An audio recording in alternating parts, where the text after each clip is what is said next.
ɓe ɗon maɓɓita kaaba hajja, ɓe ɗon maɓɓita kaaba dewkiti amin. La ilaha illallah. ɓe maɓɓiti kaaba, ɓe maɓɓiti kaaba. Allahu akbar,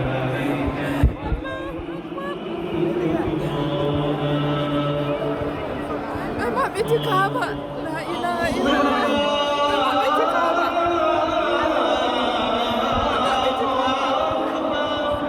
ɓe maɓɓiti kaaba jamaare laare. La ilaha illallah. لا إله إلا الله. لا إله. اللهم افتح لي أبواب رحمتك ومغفرتك وأدخلني فيها بسم الله. اللهم أدخلني فيها. الله أكبر. الله أكبر. الله أكبر. الله أكبر. الله أكبر. اللهم أنت السلام ومنك السلام، فحينا ربنا بالسلام وأدخلنا الجنة دار السلام. تبارك يا ذا الجلال والإكرام. اللهم افتح لي أبواب رحمتك ومغفرتك وأدخلني فيها. بسم الله والحمد لله ولا إله إلا الله.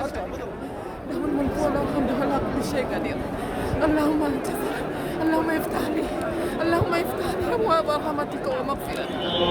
اللهم إنك عفو تحب العفو فاعف عنا. اللهم إنك عفو تحب العفو فاعف عنا. اللهم إنك عفو تحب العفو فاعف عنا. اللهم افتح لي أبواب رحمتك ومغفرتك وأدخلني فيها بسم الله. لا إله إلا الله. لا إله إلا الله. لا إله إلا الله. لا إله إلا الله. الله هو اللي يمدر كعبة هالليل. الله هو اللي يمدر كعبة. لا إله إلا الله.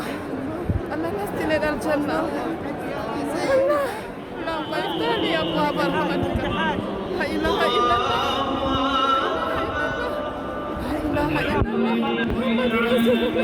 ɓe maɓɓiti kaaba jotta min ɗo dari laara nder mai.